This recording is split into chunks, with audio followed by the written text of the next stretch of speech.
Let's talk about sex, baby. Let's talk about you and me. Hey, guys. Welcome to the Birth Story Podcast. We're talking about sex today, all the things. I sat down with Collin, my work partner, and she's so good at talking about sex. Sometimes I blush, but I did my very best. And I am talking to Erica Smith, who's a sexuality educator out of Philly. She's fascinating, and she's the founder of Purity Culture Dropout. So we talk about the role that purity culture plays in sex. We talk about losing our V card. We talk about dry humping. We talk about arousal. We talk about how to talk to your kids about sex.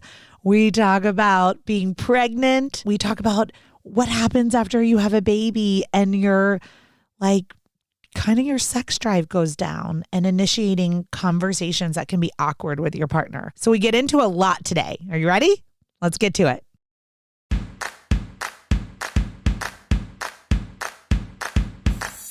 What does a contraction feel like? How do I know if I'm in labor? And what does a day of labor look like? Wait, is this normal? Hey, I'm Heidi. My best friends call me Hides. I'm a certified birth doula, host of this podcast, and author of Birth Story, an interactive pregnancy guidebook. I have supported hundreds of women through their labor and deliveries, and I believe every one of them, and you, deserves a microphone and a stage. So here we are. Listen each week to get answers to these tough questions.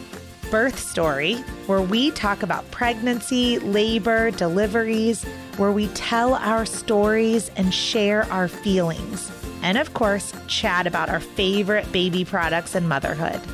And because I'm passionate about birth outcomes, you will hear from some of the top experts in labor and delivery. Whether you are pregnant, trying desperately to get pregnant, or you just love a good birth story, I hope you will stick around and be part of this Birth Story family. Okay, just a little something before we get started today, and that is, what happens if you don't take Birth Story Academy? So let's say you're pregnant. That's why you're listening to the Birth Story podcast, and you're preparing for a hospital birth that's upcoming. And of course, this podcast gives you tons of free information, right? But do you really understand the stages of labor? How to know when you're in labor? What if you have to have an induction? What about a cesarean section? What about all of the decisions that you have to make once you get to the hospital? So you get there and then they put you in triage. Birth Story Academy walks you through all the things that happen, like that rapid fire with monitoring and blood work and questions and IV ports. And do you want an epidural? I don't know. Do you? In Birth Story Academy, we literally break down all of those decisions, pros, cons, risks, benefits, intuition, and we get into it. We make birth plans, we do birth visions, we listen to birth affirmations and parenting affirmations. And at the end of it, you know exactly what's going to happen when you go into labor and when you get to the hospital. What's going to happen after you give birth, newborn care preferences, how to take care of your baby. So I guess what I'm getting at is, if you're not in Birth Story Academy, what's your plan, right? I want to be your teacher. I want you to come join me in Birth Story Academy and let me walk you through all of the decisions that you have to make if you're having a hospital birth, and how to have body autonomy and how to have informed consent and informed refusal.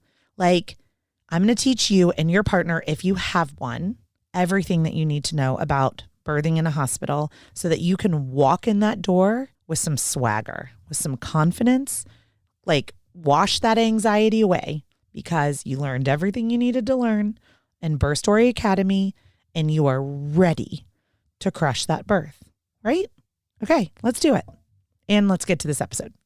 Ooh, what a cool picture. Hey, Erica. Hi. We like your background picture. Oh, me in New Orleans? Yeah, that's pretty. Thanks. So this is my work partner, Collin. She's going to be doing Hi, Collin. Nice How to are meet you? You too. I just creeped all your socials. Oh, cool. Yeah, I'm a big. I hope, I was like, I hope you like what you saw. Yeah. I do. I want to sign up for your class. The when you're doing the Oh. LGBTQ plus one. I was like, even though I've been in that community for a long time, I was like, I want you to share that education with the world. Awesome. Yeah. So Collin is like super sex positive, and she's taught me a lot about like being pansexual in the LGBTQ community. And she's really helped me navigate having a trans spouse over the last 3.5 years. So on that note, welcome to the Birth Story podcast, Erica. Thank you. Thanks for having me. And Collin and I are going to be your hosts today. And we prepared some questions and polled our community. It's a birth story podcast, so it's mostly like pregnant persons or people that love birth stories. And so think parents, and so we have some questions from them. But then we also want to have this healthy discussion with you about your expertise with purity, Okay. culture, dropout. So first things first, this platform is your platform. Okay, so we'll ask you a couple of questions that pertain to the birth story audience, right? And having sex like while you're pregnant or when you have babies at home or after a loss, that kind of thing. But we really want to just hear a lot from you today about why you do what you do. And let's get started. Okay, sounds good. Cool. All right, well, let's start with an intro. So Erica Smith, can you just share a little bit about who you are, your bio, your background, and why everyone loves you? All right. So my name is Erica, as you just stated, and I am a sexuality educator. And I have been working in this field for a little bit over 20 years now. I started with my interest in sex ed when I was a college undergrad and started by planning sex education events with my friends. And then that eventually turned into a career. So I have worked with all different kinds of populations. I started out working in reproductive health care, and then I worked for a very long time with young people in juvenile detention, providing them with HIV prevention, sex education, advocacy. In particular, they were young people that were LGBTQ, often very high risk for unwanted sexual health outcomes. I also work to support trans youth and their families, and that's something that's been part of my work for about 20 years. And what I've done in the last few years is left my full-time job to create a sex ed business that I run myself. And as part of that, I started the Purity Culture Dropout program. And that is kind of a umbrella term for a bunch of work like online classes, individual sessions, support groups, other offerings that all address the fact that so many folks who were raised in extreme purity culture got so much shame and silence around sex and not any actual information that is useful, that is queer inclusive, that is trauma informed, that is medically accurate. And that is my mission at this point, is providing that kind of education to people who were denied it intentionally through a lens of this is all very normal and I don't want you to feel weird about it. And I think that knowing how your own bodies work is a right that all of us have as humans. So yeah, that's why I do what I do. I get very worked up about it. There's no reason to keep that information from people. Yeah. We're so grateful for you and what you do, because even at 43, I find myself in a new stage of exploration, right? Like it started very young, and then at every decade, I feel like it starts to change, like this evolution of our own sexuality and getting to know our bodies and what we want and like and need, especially as hormones shifts. So we're here for it today, Erica, and we've got like a lot of good questions for you. Right. I love rapid fire. Yeah, but question time. but the first thing I need to do is I need to like back up. Like, how does one in college just be, get interested in this? Like where, you're like, oh, it started in college 20 years ago. But like in college, I was just having sex. I wasn't talking to people about how to have sex with everyone. So how does, do you know what I mean? Were you doing both? Like, how did this come about? So from the earliest memories I have, identified as a feminist. And it's not anything that like was intentionally taught to me. I mean, I have a very like feminist minded mother, but it's not like she sat me down and was like, this is what I believe. It's just, I don't know, just things I picked up from her. But when I was like a teenager, I was sexually active with my boyfriend, and it was a wonderful relationship. It was a very like loving, very good communication, very respectful. And I found that I kind of became the go-to friend to talk to about sex. And we all talked about sex. We were, teenage girls who were, a lot of us having it for, a lot of it for the first time. And I remember we would sit there at our lunch table in high school and talk about sex. And I was probably more interested in it than most, just in like the actual real information about it.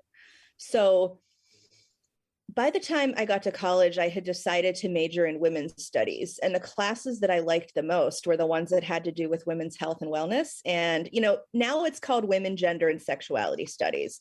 But at Penn State in 1997, it was called women's studies. And, a lot of the material that I really loved was when we would sit in classes and talk about reproductive justice and, everything that had to do with sexual health and sexuality. And that's when I was like, I really like this. I think that's kind of where I intend to work. So my first job out of college was actually at an abortion clinic in town, where I was a counselor and educator. And I feel like I learned so much at that job that it felt like I was still in school. It taught me so many things.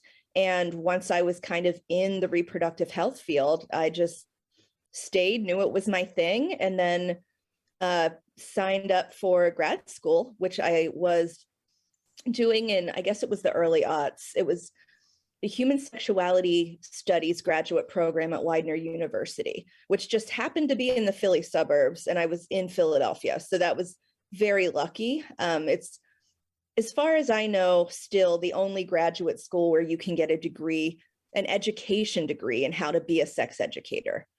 So it all worked out. Like there I was already in the field. So I just kept going. Okay. Well, let's dial it back a little bit. I know. So Collin, when did you lose your virginity, or when did you have your first sexual experience, right? No, fun story. So I made myself, and I was raised in purity culture also. So like my family is Southern Baptist, evangelical. I had a promise ring, the whole ordeal. And I made myself a promise, and this is like really weird, but I was like, I have to be 16. My legs have to be shaved. It has to be with someone that I'm in love with and is in love with me. We can't be under the influence, because I was smoking a lot of pot then. And it has to be in a bed, and I knew, for some reason, I had this weird realization. I was like, if I'm ever telling one of my kids the story about how I lost my virginity, I want to make sure that I felt empowered and in control, and it was a decision I was comfortable and safe with. So it was 5 days before my 16th birthday. So I made everything else but that. And you were in bed? You had such intention. Even, especially for someone who was raised just to be told, don't do it, don't do it, don't do it, that you put so much thoughtful intention into how you could have an empowering first experience. Because that's something that, people don't teach us. I went to Christian school. I was in and out of public school, and then I finished out through Christian school. And I remember like we had abstinence only education and all that. And like, by the way, you're like my idol. Because I want to do what you do eventually at some point, because it really is something that, like, Heidi, you were saying that your like self-pleasure throughout and what you want sexually throughout the decades has changed, right? And like a big part of that, I think, is the more we mature, the more we are able to communicate what our needs are. And so like I learned about sex when I was 4 years old and walked in on my parents, and I'll never forget it. We were at the beach, and my dad drew pictures in the sand for us of what this experience was. That's kind of incredible. I've heard so many stories in my life, but that is a new one. Yeah, I was like, and like me and my brother were there. My brother was like running around, and you'd think as a boy he would have been like super interested, but I was like sitting there laser focused on everything. And it's a big thing. It's just like with what Heidi and I do, but if there's not an education piece, like I remember in abstinence only class, like, and I was always the girl that people came and talked to about sex because I don't give a shit. Like my dad is very open. My mom is, they've always been like, just come talk to us because we'd rather keep you safe and keep you feeling comfortable and empowered than make you feel shame, right? And so that's the right approach. Yeah, and it's one of those things where that's when people, you know, kids aren't walking around with untreated STDs, aren't getting exams that they shouldn't get. So like, but yeah, my first experience, while it was very brief, was rather wonderful, actually. Oh, I love it. That's amazing. The reason I want to kind of like start here and kind of simmer for this audience is because of what Collin and I do for a living, right? So we are birth doulas. Collin has specialized as a fertility doula. Part of being a birth doula means that we walk our clients through loss as well as accepted termination. So, like, I don't really like the term like abortion doula, right? Like, just doula is, you know, an emotional and physical support person. But when it comes to pregnancies, we're supporting people through wanted and unwanted pregnancies and loss and fertility. And so all of this ties in. Is that what full spectrum doula? Yeah. Okay. Yeah. That's exactly. I like that term. Yep. So a full spectrum doula. The one piece of that I do not participate in is the end of life. So some people will like be an end of life doula also for people in hospice care and stuff. I haven't done any of that work. Collin, have you? No, I'm too emotionally fragile to do that. Yeah. We got to know what our strengths are and what we can and can't do.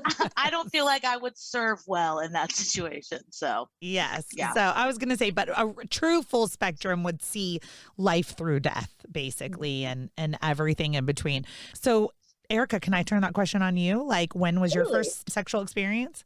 Yeah. So I feel like I was a late bloomer, not in the sex realm, but like I didn't get my period until I was 14. And that's unusual. That's You know, I know a lot of people that my friends were getting it when they were 12 and I got it when I was 14. And at that point I was like, where's my period? I like wanted it, which is funny to think back that I was like, please. And I didn't even kiss anybody until I was 15, but I met my soon-to-be boyfriend the summer I turned 16, and he was so wonderful, and he is still so wonderful. He's someone that I consider one of my closest friends. He also lives in Philly. He has a wonderful wife. He's like my brother. But back in the summer of 1995, it was like punk rock love. Like we bonded over our shared like interest in music, and oh my God, it was great. And he was the kindest, sweetest person. So we started experimenting sexually with each other in a very organic way. So we didn't do the like P&V big event for months. We did everything other than P&V big event. So we really got to like understand pleasure in each other's bodies. And we, we're just trying things out. And I was so responsible that I even went to the family planning clinic and I got on hormonal birth control before I had P&V sex, because I knew that I did not want to get pregnant. I wasn't even going to take that risk. So when I lost my actual, P&V virginity, I was on the pill, we used condoms also. And I think we even used like spermicide because they gave that to me at the clinic. No pregnancy was going to happen to me. Yeah. And it was a very loving experience. Like we planned the day. It's like, okay, I've been on the pill for a week. So then we can do it on Sunday at your mom's house. And I totally remember it was like Christmas time and his mom was downstairs making Christmas cookies. And we like were upstairs and we had our first like P&V sex, and it was wonderful. And then we just did it a lot after that. Oh, it's really fun. The reason I want to start here though, right, is because one of the things we talk about on the Birth Story podcast a lot is that like your birth matters because you will remember every detail of it for the rest of your life. Oh, yeah. And it's so similar, right? Like I can say, what was your first sexual experience? And Collin is a 4-year-old, right? Walking in on our parents. Like these are like our sexuality and like the introduction to it is something that any person you ask on the street can tell you, like if anyone needs help, you introverts with dinner table conversations, at a party, ask people about their birth and their first sexual experience. And like, boom, all of the memories come flooding in, Yeah. I mean, I'll tell my own story then since I'm kind of hosting over here, but and I'm going to turn the question on me, but mine was when I was 14 years old and I didn't think so I didn't have any purity culture upbringing. My parents would take us canoeing and say like, this is where you find God. What I was taught about sex was like very early on, like maybe 4th grade, I think is when that conversation happened. So I was the youngest of my older siblings. And I just remember it was, I didn't ask questions. So I was actually told before I had curiosity. So it was like something my mom sat me down and was like, you're probably going to have your period soon. And this is what this means. And this is what sex is. And so I don't know if that's I never had curiosity. Like I just kind of was told, and she had a notebook that she wrote and drew the pictures kind of like in the sand. But my mom had like a yellow legal pad, that she like drew pictures and wrote a story. And then I was given this book, Our Bodies, Ourselves. And I remember like, seeing Bush, and I'm like, oh my gosh, I'm going to do so much Bush. It's the time that the 70s Bush in that book. Yes. Hey, Bush is coming back though. But like for a 10-year-old who hadn't gone through puberty, I was like, that's what my vagina is going to look like, like it doesn't look like anything. Who knew? Like back then it was like nice and smooth and nothing on it. So but this is the point. There are these vivid memories for each of us, right? Yeah. Like we can just remember it so well. And I don't know why that is. Do you know, Erica, in your studies, like why is your first sexual experience so right there in your brain? I think for a lot of reasons. For one, it is typically a taboo subject. And for some reason we get that sense early because of the way people act around us. So when we see something sexual as a kid, we're like, we know like, ooh, that like, it's very interesting to us. Yeah. And so I think that it's like, we sense that it's a big deal and a taboo topic. And then being able to remember our first sexual experience, it's a milestone, like it's a rite of passage, and it's a very big deal, even no matter what age you are. I work with a lot of folks who have not had a partnered sexual experience and they're well into adulthood, and they, are like waiting to do it, hoping that it will happen soon. It's like so much emphasis is put on it. Also, because of this very thing you're talking about, because of how important these memories are to us, one of the things I have every one of my private clients do is write their whole sexual history out, starting with what are your earliest memories? What did you remember about sex when you were a kid? What did you learn about it? What did your family say about it? What was it like when you got your first period? Or do you remember the first time you like were aware of your genitals? And most people have instant answers for that stuff. And bringing that stuff out and kind of dragging it into the light in adulthood is a great opportunity to reflect on like why some of us are deeply fucked up about it, or why we learned some things that are just, like, oh, you touched yourself and then you got screamed at. There we go. Like, let's talk about how that made you feel and how touching yourself as a child is a perfectly normal behavior. So dredging up those memories can be super useful in like terms of just kind of placing ourselves in our whole sexual history. Yeah, it's really important that you ask that, Heidi, just because it's so interesting to me. We all, like, societal norms play such a big deal on our first sexual experience. And I was thinking about it and I was like, I remember vividly when I lost my virginity. I have no idea when I had my first orgasm. And it's like very interesting to me because it's like it's always placed on the event.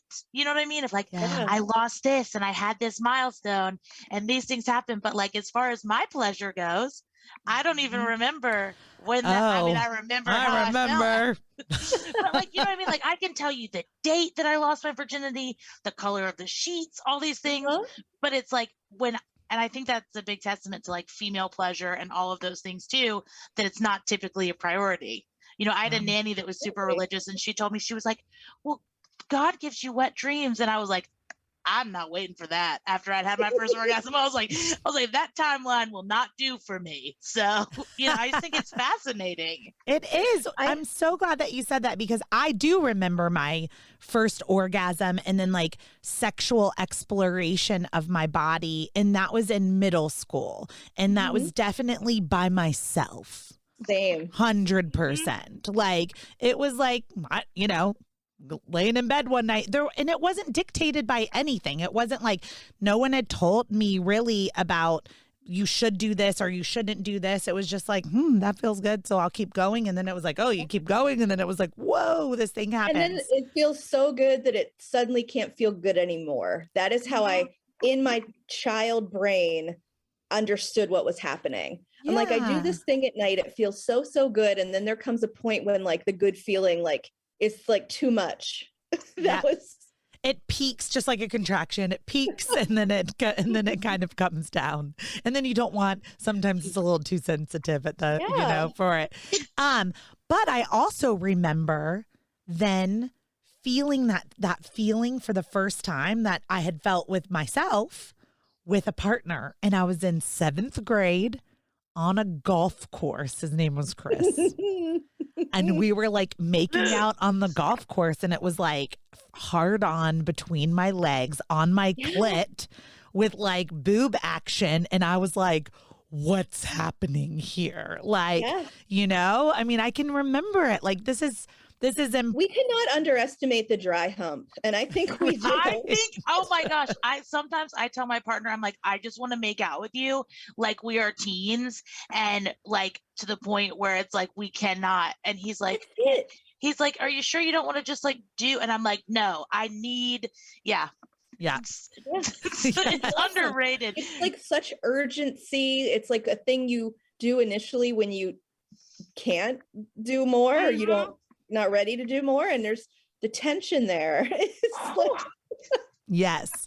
Well, I have a question for you then that I don't know, because my children are 6 and 7 as we record this podcast. And, you know, there's a lot of touching. There's sex assigned at birth as male. And there's a lot, you know, they came out like I have diaper pictures, you know, one hand's up here and the other hand's in the diaper. I mean, it's outside your body. There's, you know. Yeah. I mean, they've been exploring these parts for a long time. And the way that we address it is just not, it's not, I say, and I don't even know if I'm saying this right, but I'm always like not appropriate when you're sitting next to your mom on the couch. Mm-hmm. I'm like, I know that feels really good. Go upstairs, close the door, go in the bathroom. But it's something that you should be touching yourself in privacy. And I often wonder, like, am I somehow fucking them up or putting shame around it because I don't want my kids like watching a movie on the couch next to me playing with their penises? No, while we watch Frozen, you know, the porn, right. The arousing movie Frozen. Yes. No, honestly, you're not telling your kids not to touch themselves. You're acknowledging, hey, I know that feels good. And that is something that you do as much as you want, but there's a time and a place for it, which is just setting a boundary, which is just reasonable because you don't want them, you know, leaving the house and doing it somewhere where, you know, someone is going to get the wrong idea or freak out at you or something like that. So as long as the overall message is, hey, what you're doing is normal. I know it feels good when you touch your penis, but we don't live in a world where you can do that anywhere you want. You have to touch your penis in private. Yeah. I think it's under that, you're also teaching them about consensual interactions, like whether you realize it or not. Like, hey, you know, if there's someone else around them and they just pull out their parts. You know what I'm saying? Like, that's not a consensual experience without, it's like, I think you don't even realize that you are doing them a benefit by saying like, hey, I don't feel comfortable with this, right? Because like, and so that's one of those things where they're going to take that into consideration when a lot of people don't. Yeah. Right.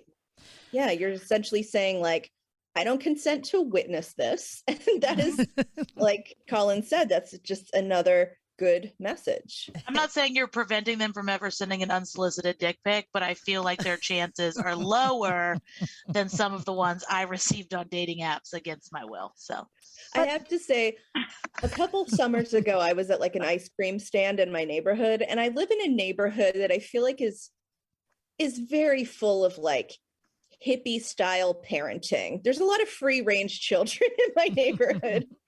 And there was this kid waiting in line for ice cream, and the amount of like, he was just going to town on his penis, and he was probably like 7 or something or 8. And my partner and I just kept looking at each other and being like, oh my God, oh my God. Like I just wanted one of his parents to be like, hey, maybe save that for when we get home. Yeah. But nobody ever intervened. See, it's hard because it's like, we don't want to do this, the extreme of this or the extreme of that.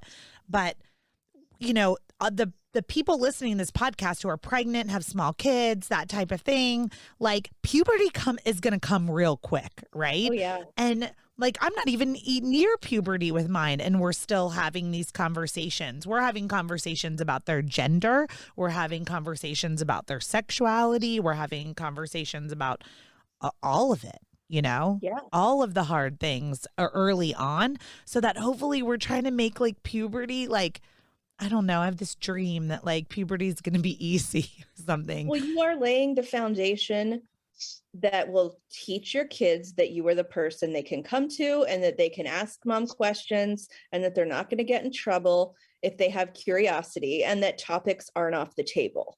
So, I think a lot of us think of a sex talk as like one event that happens around puberty. But one of my favorite sex therapists, her name's Dr. Tina Shermer Sellers. She says that like, having good sex ed with your kids is about 100-minute long conversations, not 100-minute long conversation. And I love every time she says that. I'm like, so yeah, every little interaction you have with your sons where you're like, oh yeah, like this is what happens when mom gets her period or whatever, whatever little things they learn along the way, they're not going to be in the dark.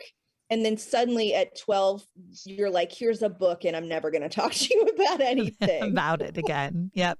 Well, I think it's really important because you're keeping them safe from misinformation. So like, like all my friends tell me that I'm going to be the one that has the sex talk with their kids because Aunt Coco will let them talk about whatever they want.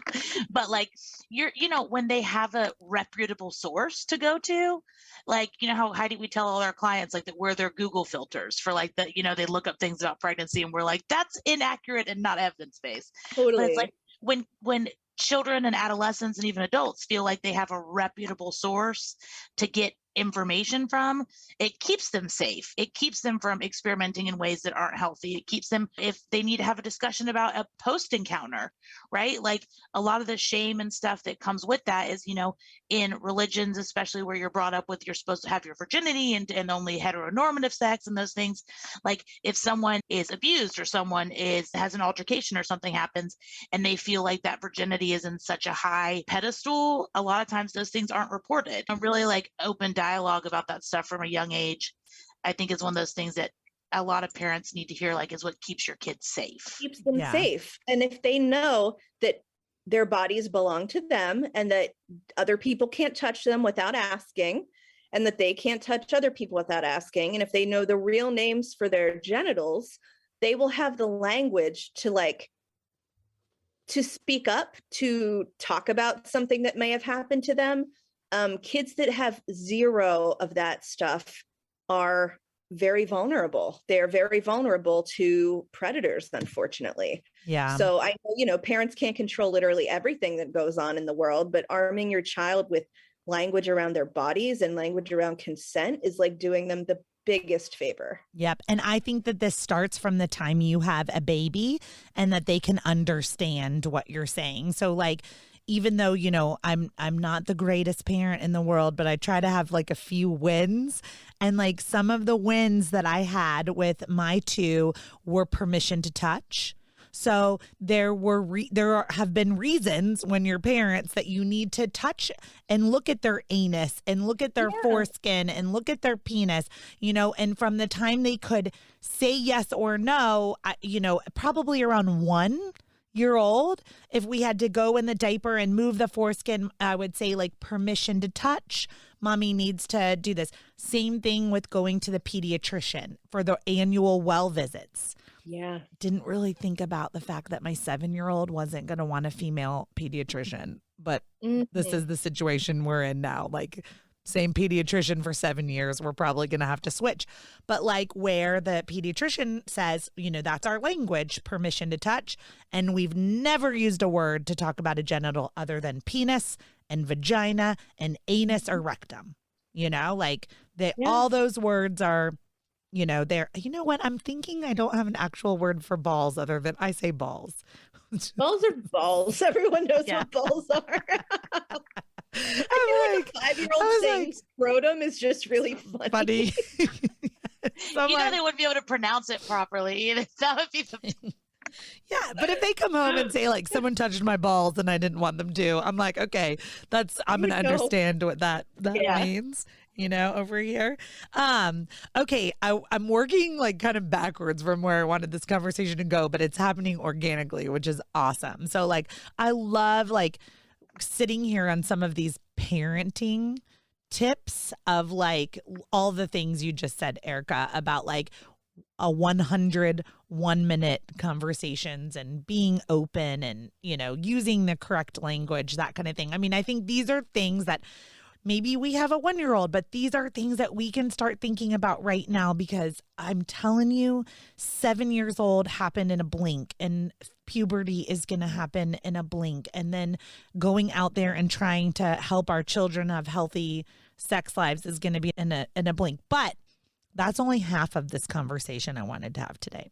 The other half is on the healthy sex of ourselves with our partners, adolescence, adulthood, and then before, during, and after maybe pregnancy, loss, and in marriages. So can we talk about that a little bit? Can I say something that's very interesting? Heidi, first of all, Soup's proud of you. So Erica, I always bring up sex like way more graphically and blatantly than Heidi does. And she always gets like a little, like, she's always like, oh, Collin, that was bold. But so like I've started doing in some of our postpartum visits, like we've had clients reach out to us about, you know, the first time they have sex afterwards. And the reason I'm tying this in is because I'll say to them, like, have you thought about trying it with yourself first to see what feels good, to see if penetration or just if it's external stimulation, what those things feel good, you know, before bringing in your partner, right? And a lot of them are like, I never even thought of that. And it makes me, and it's one of those things that like we think about, you know, it's so firmly planted that we think that there's like an appropriate place and time of when to touch our bodies. And it's like, you know, so many of them will be like, that made such a difference. I realized what felt good and what didn't feel good. And I'm like, cool. Now you can also show your partner, this is what feels good on me. This is what doesn't feel good. But it's interesting that like, you know, we always talk about sex and typically there's some form of that or stimulation to have a baby. Right. And it's one of those things where, you know, a lot of our clients are still uncomfortable to, even though they've gone through that whole process in pregnancy and someone's typically seen them give birth and those things, that they're like, oh, I'm still kind of nervous to have them see my vagina and my vulva or my penis in a, you know, in a seductive way. And with me talking about it. And I'm like, but this is all just happened with your reproductive organs. I don't really understand like where that, you know, but it's because of the shame usually. Absolutely. I mean, we have such a high standard in our brains that we should always be performing to the sexual standard of like the most virile 25-year-olds at all times. And that our genitals should look just like they did, you know, at the peak of our, I keep going back to like, you know, in our 20s or something. And like, that is such an unrealistic thing. You're not going to jump right back into sex and just like go to Pound Town when you've just given birth. Like, Yeah. people are focused on getting back to, getting back to some level that for a lot of us isn't even realistic anymore. But touching yourself first is the best idea. And it sounds like a lot of patients are probably very used to focusing on their partner. And I want to get back to what my partner wants to do. And, my partner has needs, and I want to make sure that they can be met without reflecting on their own ability first. Yeah. So let's hang out. We got to hang out on this topic because pregnancy has such a profound impact on sexuality during the pregnancy, in the postpartum period. And then it's like fucking breastfeeding and pumping, and then like 3 kids, and then like sex changes, right? So like, I want to put it out there, right? Like, sex changes, it's gonna change. Sometimes it dries up, but I like some of the questions that I have on here, boom, boom, boom, boom, rapid fire, are about that exactly. And so, when like we're having all this sex often to try to get pregnant, even if we're not in a cis hetero relationship, because as we know, even if we're doing IVF or IUI, having stimulation and an orgasm right after like the transfer increases your chances of actually getting pregnant, right? So it's really important that like, even if you're doing IUI or IVF because you're a fertility client, or you're not identifying as just like a cis hetero with penetrative sex and all of the fertility that comes with ease, right? We know that like being intimate and having orgasms, it brings your cervix forward. It like increases the vascular, it just helps you get pregnant, right? And so we're so focused on all this like sexual activity often to like get pregnant. And then you get pregnant and then you feel like shit. And you're tired, and this is like, I'm going to go first trimester. You're tired, you feel like shit, and your hormones change. And like you said, a lot of times it becomes about guilt and shame, because I'm like, well, my partner's used to having sex with me 2 to 3 times per week, and I like having sex with my partner 2 to 3 times per week, but I don't want to have sex anymore, right? So I was hoping you might be able to give some words to help those people feeling that way articulate to their partners how they're feeling, and then what do we do about it, right? Like, how do you talk to your partner about promoting maybe a healthy sex life with themselves all alone, or creativity? So anyway, I was just thinking, like, if you were faced with a client that's in their first trimester of pregnancy and feeling real poopy and doesn't want to have sex, and maybe doesn't want to have sex throughout their pregnancy at all, what advice would you give to them and their partner? So first of all, I mean, we always kind of come back to communication being one of the most important parts of sex. And that's absolutely what would need to happen here. There aren't really necessarily magic words to say to your partner to get them to understand this. But my hope is that these folks have partners that are caring and respectful and will listen and respect their boundaries, because it will need to be communicated clearly. Like, I don't feel as sexy. This is why, pretty obvious reasons. And then I would kind of solicit from their partner, like, what does that partner kind of need to feel like they have had some kind of minimum of intimacy met, even if it's not like penetrative sex. Like, do you still want to feel like we're connecting on some level, and how many nights a week or how many times a month do you want to have this kind of connection? And know that it doesn't always have to be a penetrative sexual experience. So I would probably encourage both partners to think more expansively about what sex and intimacy could look like during this period. And if it's like, if one, the pregnant partner is like, I absolutely don't want this type of sex, but I think that doing these things might feel good to me. All of that needs to be on the table, because I think we define sex so narrowly, most people, especially like cis hetero people, it's just like penis and vagina, and that is sex. And if you don't want to have sex, and that might just mean you don't want to have that specific act, but there are people that will be like, well, then it's a done deal, then we're not going to do anything. And that's so limiting. There's so many other things that we could be doing together as couples that might feel really good and might feel really pleasurable, and also foster intimacy as well. It's so true. Collin and I have this conversation similar to that, what you just said, with our clients in the very end of the third trimester, because seminal fluid is so rich in prostaglandins, which are a key hormone in helping the body go into labor and soften the cervix. But we literally say things like, don't think of it as like penis and vagina penetrative sex, because a lot of the dudes are like, I don't want my penis to touch my baby's head. I'm going to hit the baby's head. Yes. Could you look up an anatomy fucking book? I always just say, we just need the stuff. So like we just need them to finish inside you. So like, even if it's not a romantic moment, like that part, you know what I mean? Just jerk it for a while and then. Yeah, I would say, I don't think any cis hetero male or any person in general has ever had a trouble being like, I want to hold off my orgasm even longer. You know what I mean? I'm like, I'm sure they can finish up pretty quickly and get this moving if they need to. Yeah. Yes. So we a sample of those hormones. That's what we say to all of our doula clients. We're like, just do whatever you need to do alone or together, but like the finishing thing needs to like happen, you know, to get that like semen all the way up towards the cervix.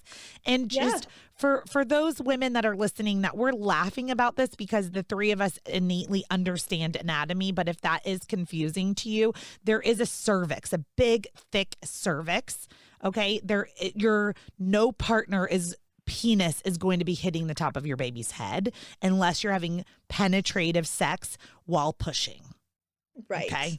So like, which may be an orgasmic birth. Collin's trained in orgasmic birthing. I always tell people like your cervix is closed unless you were like, you know, it might open a teeny tiny bit to let some fluid or discharge out. It's going to dilate when you're pregnant or if you're having a termination. But other than that, it's the teeny tiniest little opening, and no penis is getting in there. No penis is getting in there. Oh my gosh. I just love it. It is wonderful. Okay. So on this note though, where we're just we're simplifying it, right? To like communication and exploration and these kinds of things. But I'm going to just be totally transparent with my own personal journey, because this is what I do on this podcast. Everybody knows everything, right? So I had this like big, rich history of sexual experience with like lots of people. And I think that I learned about my sexuality from the partners that I was with, right? Like I had some partners that would just seem to be more experienced than I was. And so then they brought that experience to our relationship. And then I was able to bring that to the next relationship and so on and so forth, right? So I would say like in my high school and college, and especially after college, it kind of like ramped up with like the fun sexual experiences, was a lot of getting to know, like I didn't know what I liked until almost someone like did it to me. Does that make sense? Like I wasn't out there exploring my sexuality all on my own. It was like, oh, I'm having sex with this person and they're doing this thing and that's amazing. Now I want everyone to do that thing, right? And that's how I kind of developed my own sexuality. Then I got married, and I got married to someone without a lot of sexual experience. And, you know, I found myself in a teaching role. When the student becomes the master. Right. I found myself in a teaching role in my marriage, and that was uncomfortable for me. It really was. And so right away I was pregnant, and then I found myself backing off from, like, I didn't like being in a teaching role or in like a dominant role. It wasn't comfortable for me. Later, my whole audience knows, later all of this made sense, right? It turns out that my husband was actually a transgender woman and really uncertain about their own gender and sexuality. And so that now it all years later makes sense as to why, like, the lack of experience and intuition on needs and that type of thing. But I found myself in this role I didn't want to be in. So then I got pregnant. So then guess what we did? Just not have sex. It was like easier for me to just like avoid it, right? And I'm saying this story because this is going to be a lot of listener stories, right? Like maybe they're married, maybe they're not married, maybe they're in an okay marriage, whatever it is. And communication isn't, so they just don't have sex. And then months and months and months and months go by, right? Years go by. Now, time goes by, the harder it is to reinitiate because it just feels weird. Yeah.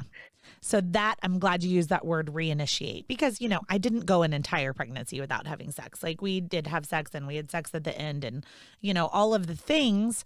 But the sex that I had in my marriage during pregnancy and then subsequently nursing and postpartum was very different than the fulfilling, amazing sex that I had, let's say, with like sometimes strangers or so in my 20s. Yeah. And so what I wanted to tackle with that personal story was reinitiating after pregnancy or after birth.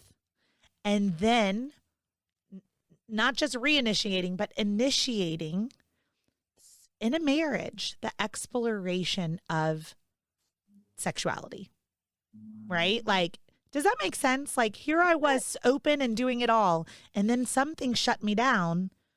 I don't think you were. I think in what you're saying though is it's interesting. You're like your moments that you learned were partner driven.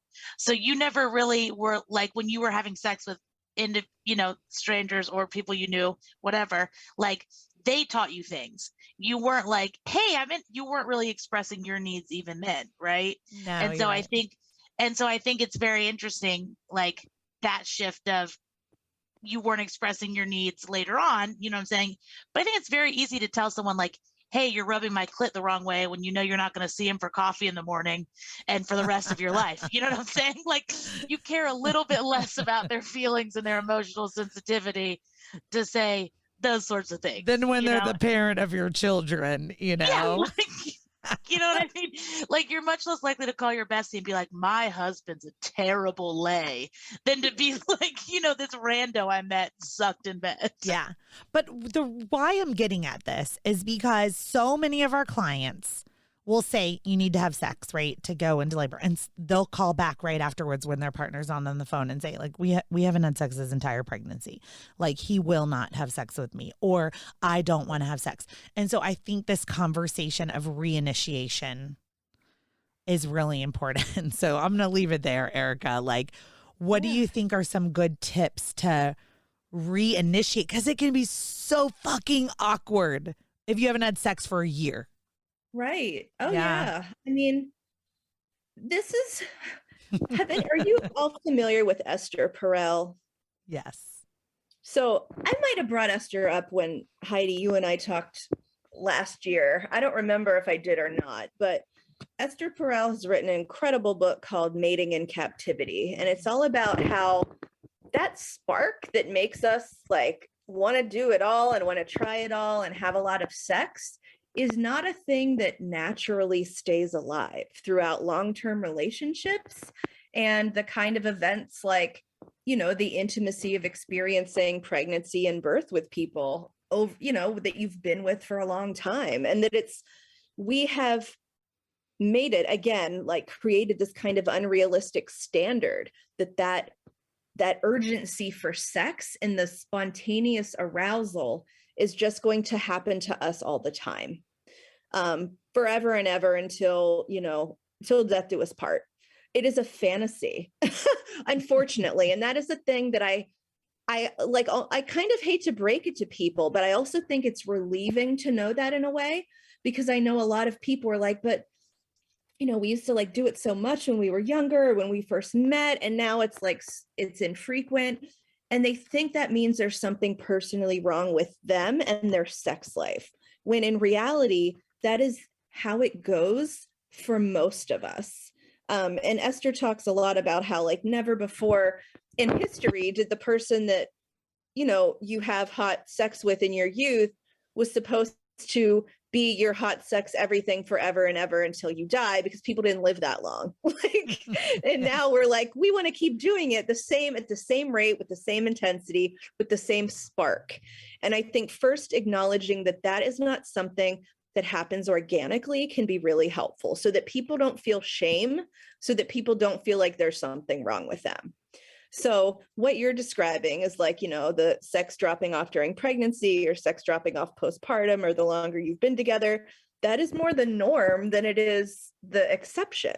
So I think people are out here thinking everyone else is having great sex and it's still passionate, and they're just kind of like, oh, I have a dirty little secret, I don't want to do it as much anymore, when that's not true. Yeah. So it actually takes intention to keep a sex life alive long term, and to keep a sex life alive during significant life changes. And that intention often, I mean, it definitely involves partners in a relationship being on the same page. Like, do you want to have more sex? Would you like to be having more sex? Yes. How can we do this? Because if we wait for the desire to spark itself, we're going to be waiting for a long time. So it might involve like actual planning, like, hey, let's get together and, you know, we're going to clear our schedules or clear this night, and we'll start by making out. Or maybe we'll like watch a porn together if that's your thing, or, you know, a sexy movie, or even start talking about like how hot it was when we did XYZ. Like, you know, conjuring up your own past memories with your partner can be super hot too. Like, you don't have to rely on actors for that. But I mean, the main thing is that it does take work, and sex isn't, you know, work isn't sexy. People tend to think that you just have to like spontaneously get aroused, and that's the only way that sex is really good. But that is not true. And if we want to continue to have fulfilling and active sex lives through a long-term relationship and through these big life changes, it does take intentional work and like working through those moments of awkwardness. Because maybe if two people haven't had sex for 9 months, getting it started is going to feel weird, but then once it's going, it tends to keep propelling itself. So just, you got to kind of break the awkwardness seal, and then hopefully it'll, you know, you'll be like, oh yeah, I'm really glad we did that. And the more sex you have, the more it tends to, you know, like it perpetuates wanting more. So yeah, it is not easy. That is the bottom line. I love the way that you phrase that, though. It makes it seem more approachable to just say, we're going to have to do this with intention. It's not just going to be something that's like a spontaneous arousal that just happens just because you're 6 weeks postpartum. Right. No, I'm not going to suddenly feel the same burning desire I felt for my partner when we had known each other for a month and I just could not wait. You know what I mean? So much is different. Yeah. I have a question because you mentioned porn. Do you have resources that you refer to for ethically sourced pornography? Yeah, absolutely. It's interesting. I'm glad you brought this up, because the word ethical in the porn world is kind of like, it's a little bit meaningless at this point, kind of like the way the word organic is when it comes to food. Like, who knows what's organic? Does everyone agree what organic means? But there are some sites that advertise very intentionally that they have great working conditions for their performers, and they're well paid and they're cared for, and they only choose which partners they want to be with and what they want to do together. There are several sites that I send people to when they are looking for that kind of porn. The first one is Bellesa, and it is spelled Bellesa, and they like to call themselves the Netflix of ethical porn. You can even like sign up and you get a subscription, and then you don't have to look around. They source the good stuff for you. There's also a website called Make Love Not Porn, and that is folks, like real people, just uploading clips that they want to share. So you're not seeing actors in kind of forced, uncomfortable situations. You're seeing like real couples that know each other who are like, hey, we're hot. Let's share it with the world. So those are two off the top of my head. Now, as someone who founded and runs Purity Culture Dropout and all of the things that come with purity culture, including a very strong anti-porn movement, which is unrealistic, right? We just talked about I'm raising two boys. There's a lot of people on here. I have talked to my partner over and over again about I'm stuck, right? My gut feeling is that not introducing them to porn. How do I say this? Allowing them to have a conversation with us about their wantingness to watch porn and giving them something like Bellesa or Make Love Not Porn, websites.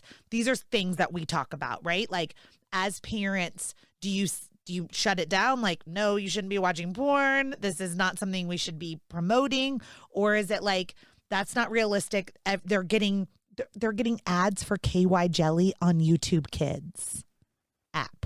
Oh, okay, like YouTube's got it all sorts of fucked up, right? Like I'm like, okay, no, YouTube Kids, even the app, it's not the content is good, the advertisements are misplaced, right? Yeah. So essentially what I'm saying is everything for 20 years that you've studied and that do you think pornography is healthy? It is an incredibly nuanced thing.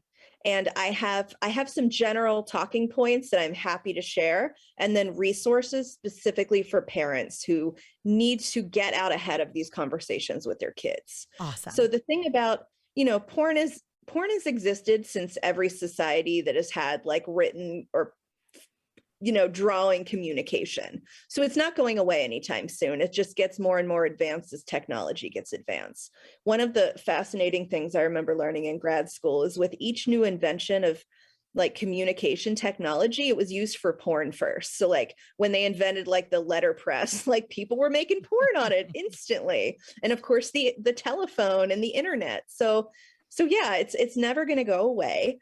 But the thing that's different now is how easily available it is to everyone. And I always say, like, Heidi, when you and I were kids, you had to find someone's Playboy in the woods or like someone's brother's VHS tape, right? Yeah. Like you didn't have a handheld device in which it could just pop up at any moment. Yeah. So the important thing, I think, is to know it's never going to just disappear and that we need to have literacy around it. And porn literacy is a very specific thing. If you want to read about it, you can find all kinds of information online, but it really is giving people real information, such as these are actors, this is fantasy, sex doesn't look this way for everybody, bodies don't always look this way, bodies don't always perform this way. Think of it as like stunt actors. You see action movies and that like people aren't doing the shit that The Rock does in real life. They're not like jumping out of buildings and then landing perfectly on a helicopter pad. Like that's not happening. And porn is the same way. Like you see a lot of things being done that are interesting to look at, but don't tend to be what people do all the time in real life.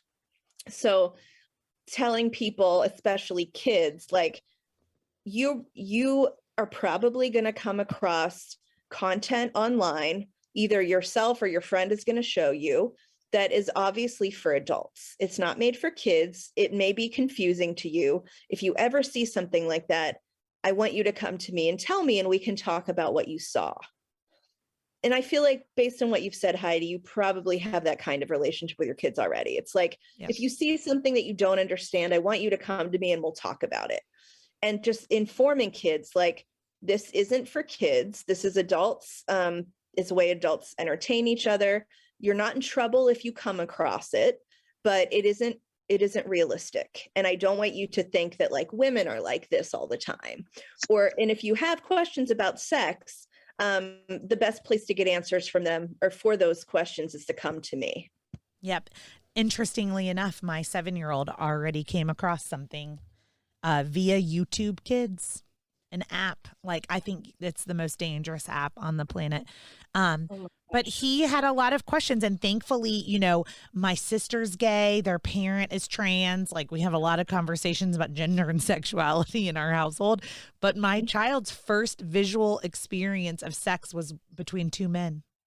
Fascinating. So I will be curious to see like how that memory I hope this podcast episode just gets buried somewhere.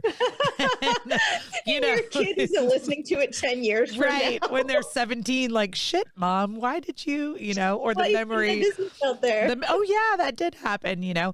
But I mean, it's the reason I asked the question is because, you know, I feel like I'm still a new parent. I mean, I have a kindergartner and a first grader, and I have trouble with understanding in their electronic devices what's safe and what's not safe. And the reality is none of it's safe, because even when I'm right next to them and safeguarding them on YouTube, parental control, like YouTube Kids with all the parental controls, some hacker came in at the end of it looks like it's Peppa the Pig, and then you click on it and it is two men having sex. And so anyway, I want to make sure that I ask that question, because if I'm thinking this, there are other parents out there 100% struggling with how to have these conversations and start these conversations and what is healthy and not healthy, right? Yeah.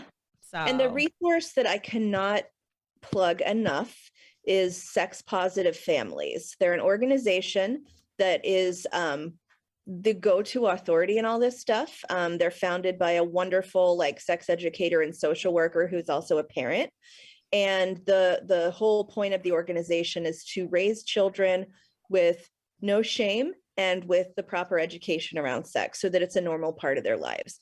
And Sex Positive Families has done an entire series on the porn talks. Like, how do you do this? What do you say? I mean, they will give you word by word the script. There's a webinar they sell on it. So I cannot recommend enough to families who are worried about how this is going to come up, because it's absolutely going to come up. I mean, the average age that a child does first see pornographic content is before 10. And that's not, necessarily because they're all going and looking for it. It's because it just pops up, like you said. So getting out ahead of these conversations before they see it is the best practice here, not kind of waiting until they come to you. Yeah. Now, I stalk you on Instagram. So as we close here, I wanted to make sure that we gave you some time to really talk about your business and your courses and what you teach online, so that my listeners could have their interest piqued right now and say, I really want to take one of Erica's courses. So could you just spend a couple minutes talking about how to find you on Instagram and what upcoming webinars or courses that you have that you would like to share about? Yeah, absolutely. So my business is Erica Smith Education and Consulting. And underneath that, I do a lot of different things. I am available for speaking engagements, trainings on any kind of sexuality topic. I very much specialize in LGBTQ stuff, adolescent health, adolescent sexuality, and purity culture. I was like, wait, what's the big thing I'm missing is purity culture. So I do, trainings for organizations, speaking gigs. I also sometimes teach sex ed at various schools around here that invite me in, which is very fun. And through my business, I have the Purity Culture Dropout program. And that is where I offer one-on-one sessions to speak to anybody about a sexuality topic that they might be struggling with. And that can include, what you're saying here, like, how do I get the spark back in my relationship? Or what if my partner comes out while we're dating? Or I just got diagnosed with HPV and I'm freaking out. Like, any kind of sex ed topic, I will give you information and support and education around. And if I think it's outside of my wheelhouse, I'm super honest about that. I also offer intensive one-on-one work where I have people work with me for like 6 to 10 sessions. And these are the folks that feel like they really need to undo the purity culture stuff in their lives. And that is the one-on-one Purity Culture Dropout program. I have webinars that are for purchase on my website. One is called Basic Sex Ed 101, One is called How to Communicate with Your Partners. One is called Casual Sex and Dating for Purity Culture Dropouts. So a lot of times folks are like, I was told that marriage was the only thing I could do, but I kind of just want to date and I don't know how to do it. So that's, it's a very popular class. I just did a class called Your First Time, Everything You Need to Know for Your Sexual Debut. And that is specifically geared towards people that consider themselves older virgins. Okay. And I'm about to teach a class in February for folks who are coming to terms with their LGBTQ identities, who were raised in the church and feel like they don't know where to do or where to go, what to do, how to think about it. And yeah, that's the bulk of my work. I have a sexual values workbook that is for sale. Oh, and I also co-authored a book called Sex Q&A for parents. So I collaborated with my friend Erin Brown, and she is a parent. So she based questions on things her kid has actually asked her, and she gives her mom answer. And then I give my sex educator perspective alongside her. Awesome. And I can send the two of you the PDF of that book if you would like. I would be happy to receive it. And where can our audience purchase it? Yeah. My website is purityculturedropout.com. And my Instagram is at ericasmith.sex.ed. And Erica is spelled with a C. Okay. And you can buy your book on your website too. Yeah. Excellent. So Collin, do you have any lingering questions for Erica before we let her go? No, really thank you. And I think just from like the conversations, Heidi, you have with your kiddos, and like Erica, the openness you do, like that you give, and the education and the resources is just so important, as someone that has been through a non-accepting experience and then come out on the other side. It's just the value that both of you bring is huge. So thank you. Thank you. It was a pleasure to see you again, Heidi, and to meet you. I appreciate you being on the Birth Story podcast. Thank you for being part of the Birth Story family and listening to this episode. On Tuesdays every week are doula diaries, little snippets and tidbits from my week, along with some teaching and education.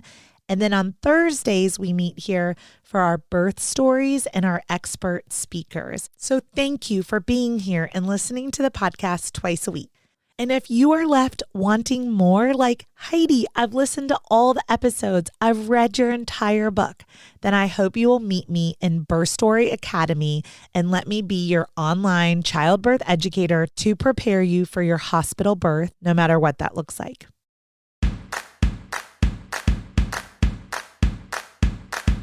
Thank you for listening to Birth Story. My goal is you will walk away from each episode with a clear picture of how labor and delivery might go, and that you will feel empowered by the end of your pregnancy to speak up